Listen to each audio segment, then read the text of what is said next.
ഇറാനും അമേരിക്കയ്ക്കും ഇടയിലെ സമാധാന ചർച്ചകൾ ഇപ്പോൾ തടസ്സപ്പെട്ട നിലയിലാണ്. സമാധാന കരാറിലെത്താനുള്ള ചർച്ചകൾക്കായി നിശ്ചയിച്ചിരുന്ന 60 ദിവസത്തെ സമയം അവസാനിച്ച സാഹചര്യത്തിൽ ഹോർമൂസിൽ സൈനിക നടപടി കടുപ്പിക്കാൻ സാധ്യതയുണ്ട് എന്ന് ഇറാൻ മുന്നറിയിപ്പ് നൽകി. നയതന്ത്ര ശ്രമങ്ങൾ പരാജയപ്പെട്ടാൽ US ഉപരോധം മറികടക്കാൻ സമയബന്ധിതവും കൃത്യവുമായ ആക്രമണം അഴിച്ചുവിട്ടേക്കുമെന്ന് ഒരു മുതിർന്ന ഇറാനിയൻ ഉദ്യോഗസ്ഥൻ റോയിട്ടേഴ്സിനോട് പറഞ്ഞു. ഇടക്കാല കരാർ നീട്ടാനുള്ള സാധ്യത ഇറാനും US-ഉം തള്ളിക്കളഞ്ഞതിന് പിന്നാലെയാണ് ഇറാന്റെ മുന്നറിയിപ്പ്. ഇതിനിടയിലാണ് അമേരിക്കൻ സൈനിക താവളം പിടിച്ചെടുക്കാനായാൽ യുദ്ധത്തിന്റെ വിധി നിർണ്ണയിക്കാനാകുമെന്ന് ഇറാൻ മുൻ വിദേശകാര്യ മന്ത്രിയും പാർലമെന്റ് അംഗവുമായ മനു ജഹർ മുത്തഖി പറയുന്ന വീഡിയോ സാമൂഹിക മാധ്യമങ്ങളിൽ വ്യാപകമായി പ്രചരിക്കുന്നത്. ഇറാനിയൻ മാധ്യമങ്ങളും ഈ ദൃശ്യങ്ങൾ പുറത്തുവിട്ടിട്ടുണ്ട്. ലോകത്തിലെ ഏറ്റവും വലിയ സാമ്രാജ്യത്വ സൈന്യത്തിനെതിരായ യുദ്ധത്തിന്റെ വിധി പൂർത്തിയാക്കാനും നിർണ്ണയിക്കാനും ഒരു അമേരിക്കൻ താവളം മാത്രം പിടിച്ചെടുത്താൽ മതിയാകുമെന്നാണ് അദ്ദേഹത്തിന്റെ പ്രസ്താവന.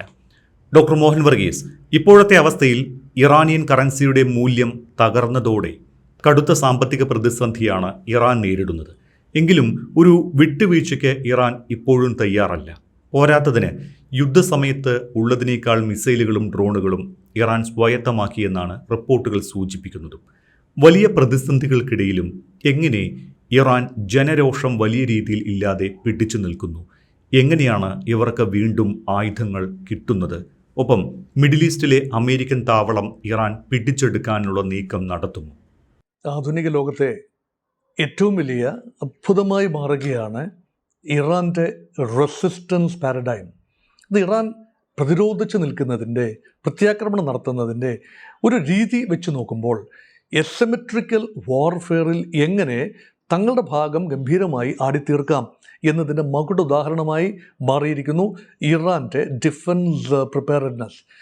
നോക്കൂ, ഏതാണ്ട് ഇപ്പോൾ ഈ ചർച്ച നടക്കുന്നത് മുത്താഖിയുടെ ഇറാൻ്റെ മുൻ വിദേശകാര്യമന്ത്രിയുടെ, അതായത് ഇപ്പോഴത്തെ വിദേശകാര്യമന്ത്രി അബ്ബാസ് അരാക്ചിയുടെ മുൻഗാമി, ഏതാനും വർഷം മുൻപ് ഇറാൻ്റെ വിദേശകാര്യമന്ത്രിയായിരുന്ന ഇറാൻ്റെ പാർലമെൻറ്റ് അംഗം കൂടിയായ മുത്താഖി ഒരു അഭിപ്രായം പറയുകയാണ്. വേണ്ടി വന്നാൽ ഇറാനിയൻ സേനകൾ, അതായത് കരസേന എന്ന് വായിച്ചെടുക്കണം, കരസേന അയൽ രാജ്യമായ ഈ 2-3 രാജ്യങ്ങളാണ്, ഒന്ന് കുവൈറ്റാണ്, മറ്റേത് ഇറാഖാണ്, അവിടങ്ങളിൽ കടന്നു ചെന്ന് അമേരിക്കൻ താവളങ്ങളെ വളയുകയും ആ താവളങ്ങളിൽ നിന്നും കുറേ സൈനികരെ, കിട്ടാവുന്ന അത്രയും സൈനികരെ, ഫോർ എക്സാമ്പിൾ 100 സോൾജേഴ്സ്, ഇപ്പം 100 മെറൈനുകളെ അല്ലെങ്കിൽ 100 ഭടന്മാരെ ക്യാപ്ചർ ചെയ്യുകയും ഇറാനിലേക്ക് കൊണ്ടുവരികയും ചെയ്താൽ അവരെ വെച്ച് വിലപേശാൻ കഴിയും. അപ്പോൾ നമ്മൾ പ്രഥമ ദൃഷ്ടിയായി ചിന്തിക്കും, എത്ര മനോഹരമായ നടക്കാത്ത സ്വപ്നം എന്ന രീതിയിൽ തന്നെയാണ് ഈ പ്രസ്താവന കേൾക്കുമ്പോൾ ഞാനും കരുതുന്നത്. അതങ്ങനെ തന്നെയാണ്. ഒരു ഏറിയൽ കവർ ഇല്ലാതെ ഒരു ആർമി കോളം മാർച്ച് ചെയ്ത്, അതായത് ഇൻ്റർനാഷണൽ ബോർഡേഴ്സ് കടന്ന് മാർച്ച് ചെയ്ത് അടുത്ത രാജ്യത്തേക്ക് പോയി അവിടെയുള്ള അമേരിക്കൻ താവളങ്ങളിലെ സേന അംഗങ്ങളെ കായികമായി ഫിസിക്കലി ബന്ധനസ്ഥരാക്കി ഇറാനിലേക്ക് കൊണ്ടുവരാമെന്ന് പറഞ്ഞാൽ ഇന്നത്തെ നിലയിൽ അതിനുള്ള ടെക്നോളജി ഒരു പക്ഷേ ഇറാൻ ഉണ്ടാവില്ല. സൈന്യങ്ങളുണ്ടാവും. ഏതാണ്ട് 2 ലക്ഷത്തോളം പേരാണ് IRGCയുടെ തന്നെ സേനാ ബലം. അതിന് പുറമെ ഇറാൻ്റെ റെഗുലർ ആർമി വിഭാഗങ്ങളുണ്ട്.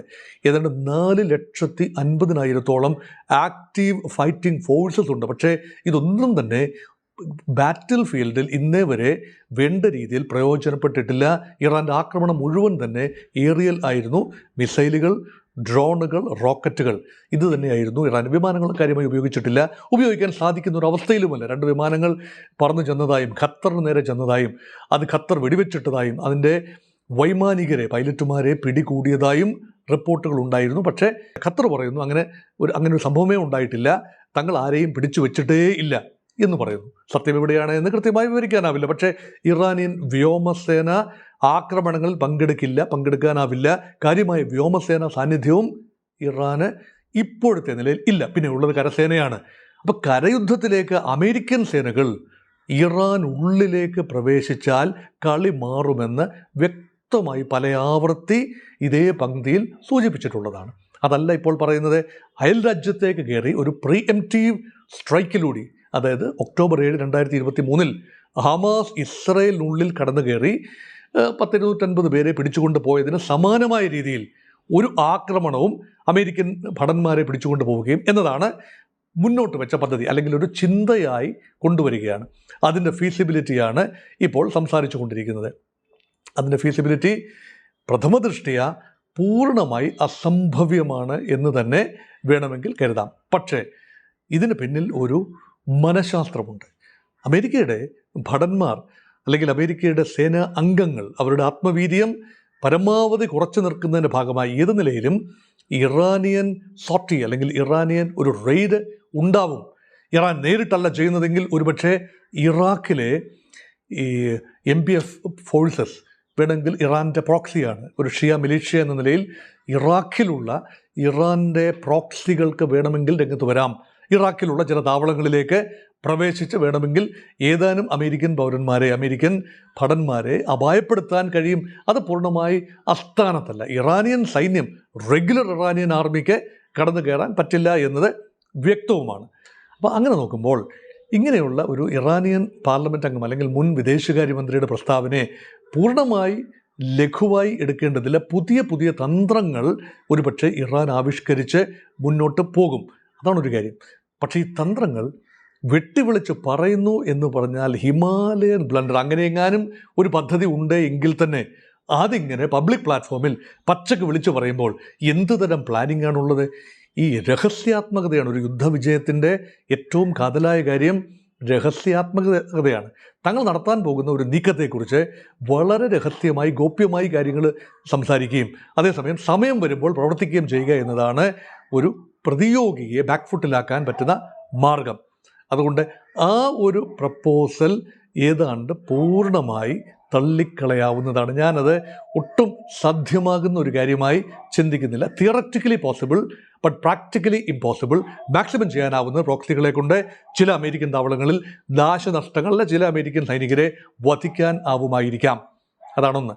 രണ്ട്, ഇറാനെ പരമാവധി സാമ്പത്തികമായി ഞെരുക്കുക എന്ന അമേരിക്കൻ തന്ത്രം. ഇറാൻ്റെ കറൻസിയുടെ മൂല്യം തീർത്തും പരിതാപകരമായി ശോഷിച്ചിരിക്കുകയാണ്. ഇറാനിൽ അവശ്യ വസ്തുക്കളുടെ ദൗർലഭ്യമുണ്ട് വലിയ തോതിൽ. ഇറാൻ്റെ ജനത സ്വാഭാവികമായി അസംതൃപ്തരാവേണ്ടതാണ്. പക്ഷേ എന്തുകൊണ്ട് കാര്യമായ വിപ്ലവങ്ങളൊന്നും, കാര്യമായ പൊട്ടിത്തെറികളൊന്നും ഇറാൻ ഉള്ളിൽ ഉണ്ടാവുന്നില്ല എന്നത് എത്ര ആലോചിച്ചിട്ടും പാശ്ചാത്യ ലോകത്തിരുന്ന് ഈ സംഭവങ്ങൾ നിരീക്ഷിക്കുന്നവർക്ക് മനസ്സിലാകുന്നതേയില്ല. അതിനൊറ്റ ഉത്തരമേ ഉള്ളൂ. ഇറാൻ ഈ യുദ്ധത്തിന് വർഷങ്ങൾക്ക് മുൻപേ തയ്യാറെടുത്തിരുന്നു. ഇറാൻ ജനതയും ഒരു പരിധിവരെ മാനസികമായി തയ്യാറെടുത്തിരുന്നു. ഇന്നല്ലെങ്കിൽ നാളെ തങ്ങൾക്ക് നേരെ ഇങ്ങനെ ഒരു ആക്രമണം ഉണ്ടാകും. ഇറാൻ ഗവൺമെൻറ്, IRGC നേതൃത്വം നൽകുന്ന ആയത്തുള്ള മുജ്തബ ഖൊമൈനി നയിക്കുന്ന ഇറാൻ്റെ ഭരണകൂടം, അല്ലെങ്കിൽ മസൂദ് പസഷ്കിയാനും പിന്നെ ഈ മറ്റ് ആളുകളും നയിക്കുന്ന പൊളിറ്റിക്കൽ ലീഡർഷിപ്പ് നയിക്കുന്ന ഇറാൻ്റെ ഭരണകൂടം ജനങ്ങളോട് ഭംഗിയായി സംവദിച്ചിരിക്കുന്നു. ഇപ്പോൾ ഒരു ക്രൈസിസ് സിറ്റുവേഷനാണ്. ഈ സിറ്റുവേഷൻ ടൈഡ് ഓവർ ചെയ്യാൻ നമ്മളെല്ലാം ഒന്നിച്ച് നിൽക്കേണ്ട ആവശ്യകതയുണ്ട്. If we stand disunited the enemy will win. നമ്മൾ ഒരിക്കലും ഒരു സ്വയം നിർണയ അവകാശമുള്ള രാജ്യമായി തുടരാനാവില്ല. ഏതെങ്കിലും ഒരു രാജ്യത്തിന് അമേരിക്കൻ മേധാവിത്വത്തിൻ്റെ ഒരു സ്റ്റൂജായി മറ്റ് രാജ്യങ്ങൾ, പല രാജ്യങ്ങൾ നിൽക്കുന്നത് പോലെ അടിമയായി കഴിയേണ്ടി വരും. അതാണോ നിങ്ങൾക്ക് വേണ്ടത്? അപ്പോൾ അഭിമാനമുള്ള, ആത്മാഭിമാനമുള്ള ഒരു ജനത ഈ വികാരം ഉൾക്കൊണ്ടുകൊണ്ട് അവരുടെ ഗവൺമെൻറ്റിനോട് അവർക്ക് പല കാര്യത്തിലും വിയോജിപ്പുണ്ട്. അവർക്ക് സിവിൽ അമ്യൂണിറ്റീസ് വളരെ പരിമിതമായാണ് കിട്ടുന്നത്. യുദ്ധമാണ്, സപ്ലൈസ് വളരെ കുറഞ്ഞിരിക്കാനാണ് സാധ്യത. അവരുടെ കറൻസിക്ക് റിയാൽ, ഇറാനിയൻ റിയാലിൻ്റെ തീരെ വില നഷ്ടപ്പെട്ടിരിക്കുന്നു. ഇറാൻ്റെ എണ്ണ വേണ്ട രീതിയിൽ വിൽക്കാൻ കഴിയുന്നില്ല. കടുത്ത സാമ്പത്തിക ഉപരോധം, അതായത് ഈ സേനാ കേന്ദ്രങ്ങൾ മാത്രമല്ല നാവിക കേന്ദ്രങ്ങൾ ഉപരോധിക്കുമ്പോൾ എണ്ണ കൊണ്ടുപോകാനാവില്ല. ചൈനയാണ് ഏറ്റവും അധികം എണ്ണ ഇറാനിൽ നിന്നും വാങ്ങിയിരുന്ന രാജ്യം. ആ ചൈനയ്ക്ക് പോലും എണ്ണ വാങ്ങാൻ കഴിയുന്നില്ല, ഇപ്പോൾ വേണ്ട രീതിയിൽ കൊണ്ടുപോകാൻ കഴിയുന്നില്ല. അപ്പോൾ എങ്ങനെയാണ് വിദേശ നാണ്യം ലഭിക്കുക? എങ്ങനെയാണ് അവശ്യ വസ്തുക്കൾ? അത് ഇറാനിൽ ഫുഡൊക്കെ ഒരു പക്ഷേ സ്വയം പര്യാപ്തമാണ്. ഗോതമ്പ് ഉത്പാദനമുണ്ട്, ചോളമുണ്ട്, മറ്റു കാര്യങ്ങളുണ്ട്, ധാന്യങ്ങളുണ്ട്, അതെല്ലാം തന്നെ ഒക്കെയാണ്. എണ്ണ വിൽക്കാൻ കഴിയാതെ വരുമ്പോൾ ഇറാൻ്റെ ഒരു പെർ ക്യാപിറ്റ ഇൻകം വല്ലാതെ കുറയുകയാണ്. ഇതെല്ലാം തന്നെ ചലഞ്ചായിരിക്കുമ്പോഴും ജനം പരമാവധി ഭരണകൂടത്തോടൊപ്പം നിൽക്കുന്നു. അവിടെയാണ് യഥാർത്ഥത്തിൽ ഈ യുദ്ധം ഇറാനെ ഇപ്പോൾ നിലനിർത്തുന്നത്.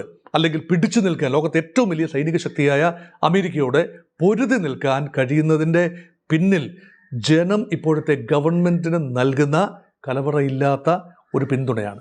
കടുത്ത മനുഷ്യാവകാശ ലംഘനങ്ങൾ ഉണ്ടായിട്ടുണ്ട്, നിഷേധിക്കാനാവില്ല.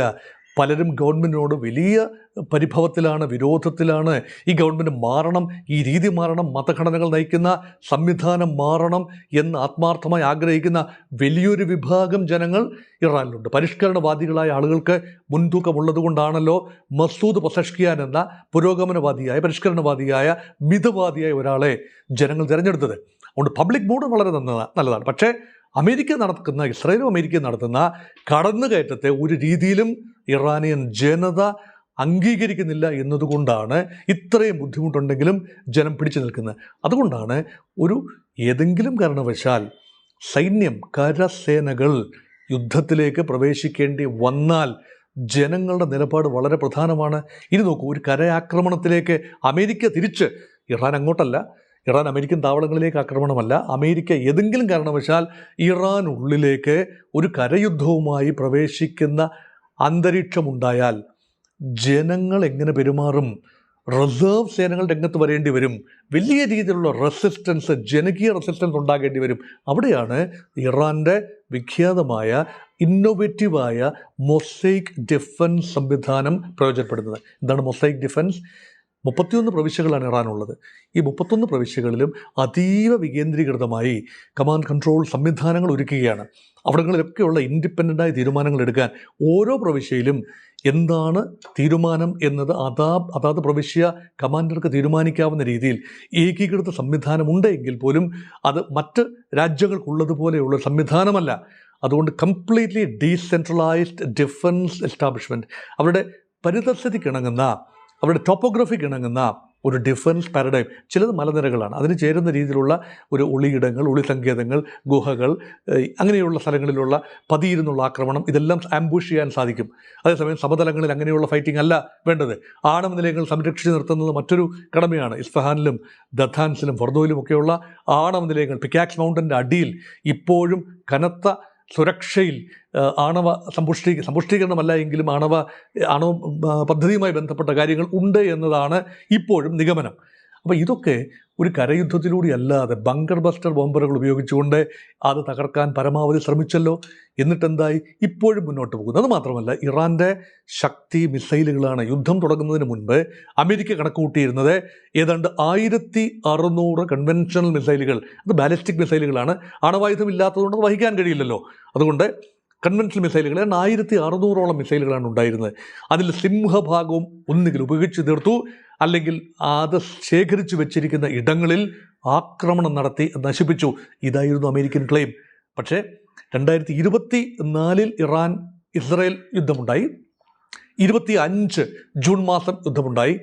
അത് അവസാനിക്കുമ്പോഴും ഏതാനും മിസൈലുകൾ മാത്രമാണ് ഇറാൻ്റെ കയ്യിൽ ഉണ്ടായിരുന്നത് എന്നാണ് പറയുന്നത്. പക്ഷേ വൈകി വരുന്ന കണക്കുകൾ അനുസരിച്ച് രണ്ടാമത്തെ യുദ്ധം തുടങ്ങിയപ്പോൾ, അതായത് ഇപ്പോൾ ഈ റൗണ്ടിൽ ഈ 6 മാസമായി തുടരുന്ന ഫെബ്രുവരി 28 മുതൽ നീണ്ടു നിൽക്കുന്ന, ഇപ്പോഴും തുടരുന്ന യുദ്ധത്തിൽ തുടക്കത്തിൽ ഏതാണ്ട് 2500ഓളം മിസൈലുകൾ, വാർഹെഡുകൾ ഉണ്ടായിരുന്നു എന്നാണ് അമേരിക്കൻ കണക്കുകൾ. ഒരുപക്ഷെ അതിൽ നല്ല പങ്ക് നശിച്ചിട്ടുണ്ടാകും. പെട്ടെന്ന് തന്നെ അത് റീപ്ലനിഷ് ചെയ്യാൻ, വളരെ പെട്ടെന്ന് തന്നെ നഷ്ടപ്പെട്ടു പോകുന്ന മിസൈലുകൾ, അല്ലെങ്കിൽ ഉപയോഗിച്ച് തീർക്കുന്ന മിസൈലുകൾക്ക് പകരം മിസൈലുകൾ പ്രൊഡ്യൂസ് ചെയ്യാൻ അപ്പം ചുട്ടെടുക്കുന്നത് പോലെ സാധിക്കുന്നു. ഇത് ശരിക്കു പറഞ്ഞാൽ അമേരിക്കയെ വലിയ രീതിയിൽ വിരളി പിടിപ്പിക്കുന്നു എന്ന് വേണമെങ്കിൽ കാണാം. കാരണം അത് ഇസ്രായേലിനെയാണ് ഏറ്റവും അധികം ആശങ്കയിലാക്കുന്നതിൻ്റെ നല്ലൊരു പങ്ക് ഇപ്പോഴും കരുതി വച്ചിട്ടുണ്ട്. നഷ്ടപ്പെട്ടാലും വീണ്ടും ഉണ്ടാക്കാൻ കഴിയുന്നു. അങ്ങനെയെങ്കിൽ ഈ ആവനാഴിയിൽ അസ്ത്രങ്ങൾ അവസാനിക്കുന്നില്ല എന്ന സൂചനയാണ്. അത് കരാറിലേർപ്പെടാൻ മറ്റൊരു കാരണമാണ്. എത്ര കാലം ആക്രമിച്ചിട്ടും മിസൈൽ പ്രതിരോധം തകർക്കാൻ കഴിയുന്നുണ്ടെങ്കിലും മിസൈലുകളെ പൂർണ്ണമായി ഒഴിവാക്കാൻ കഴിയുന്നില്ല. കുറേയൊക്കെ മിസൈൽ പ്രതിരോധം തകർത്തിട്ടുണ്ട്.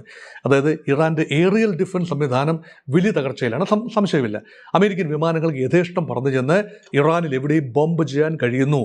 അതേസമയം ഇറാനിൽ നിന്നും മിസൈലുകൾ ലോഞ്ച് ചെയ്യുന്നത്, മൊബൈൽ ലോഞ്ച് പാഡുകളിൽ നിന്നും അല്ലാത്തയിടത്തു നിന്നും മിസൈലുകൾ ലോഞ്ച് ചെയ്യുന്നത് തടയാൻ കഴിയുന്നില്ല. മിസൈലുകൾ ഇൻ്റർസെപ്റ്റ് ചെയ്യാൻ മാത്രമേ കഴിയുന്നുള്ളൂ. ഇൻ്റർസെപ്റ്റ് ചെയ്യുമ്പോൾ വലിയ ചിലവാണ്. ഒരു മിസൈൽ ലോഞ്ച് ചെയ്യുമ്പോൾ ആ ലോഞ്ച് ചെയ്യുന്ന രാജ്യത്തിനുണ്ടാകുന്ന ചിലവിൻ്റെ 10-30 ഇരട്ടി ചിലവാണ് ഓരോ മിസൈലിനെയും തടുത്തിടാൻ, അല്ലെങ്കിൽ ഇൻ്റർസെപ്റ്റ് ചെയ്യാനായി തേർഡ് ആൻഡ് മറ്റ് സിസ്റ്റംസ് ഉപയോഗിച്ചുകൊണ്ട് ശ്രമിക്കുമ്പോൾ ഉണ്ടാകുന്നത്. അതുകൊണ്ട് ഇതൊരു അസിമെട്രിക്കൽ വാർഫെയർ ആണെന്ന് പറയുമ്പോഴും, ഡോമിനേഷൻ അമേരിക്കയ്ക്ക് തന്നെയാണ് വെപ്പൺസിൻ്റെ കാര്യത്തിൽ എന്ന് പറയുമ്പോഴും, സ്ട്രാറ്റജിയുടെ കാര്യത്തിൽ ഇറാൻ പരമാവധി പിടിച്ചു നിൽക്കുന്ന ഒരു കാഴ്ചയാണ് കാണുന്നത്. ഈ ഒരു പശ്ചാത്തലത്തിലാണ് തന്ത്രങ്ങൾ മാറ്റി പരീക്ഷിക്കുകയും ഡിഫൻസീവ് എന്നതിൽ നിന്നും ഒഫൻസീവായി ഇറാൻ നീങ്ങുകയും ഇപ്പോൾ അടിക്ക് തിരിച്ചടി എന്നത് മാത്രമാണ് ഇറാൻ ചെയ്യുന്നത്. ഇപ്പോഴങ്ങനെയല്ല. ഏറ്റവും വൈകിയുള്ള ഇറാൻ്റെ ചിന്ത, ആഭ്യന്തരമായ ചിന്ത അടിക്ക് തിരിച്ചടി മാത്രമല്ല, ഏകപക്ഷീയമായ അപ്രതീക്ഷിതമായ അടികൾ സമാധാനകാലത്തും കൊടുക്കാൻ തങ്ങൾക്ക് കഴിയും എന്ന് തെളിയിക്കുന്ന തിരക്കിലാണ് ഇറാൻ. അതുകൊണ്ട് അങ്ങനെ ഒരു റെയ്ഡിലൂടെ, ആർമി റെയ്ഡിലൂടെ ഏതെങ്കിലും അമേരിക്കൻ താവളത്തിൽ ചെന്ന് ഏതാനും സേനാംഗങ്ങളെ പിടിച്ചുകൊണ്ട് വരാൻ സാധിച്ചാൽ ഒന്നാന്തരമായി വിലപേശാൻ കഴിയും എന്ന തിയറി കുറേ പേരെങ്കിലുമൊക്കെ വിശ്വസിച്ചിട്ടുണ്ട്. ഇപ്പോഴും ഞാനതിൽ പൂർണ്ണമായി, കാരണം അതൊരു ലോജിക്കലാണ്. ഞാനൊരു പട്ടം ചേർന്നുകൊണ്ട് സംസാരിക്കുന്ന ആളല്ല.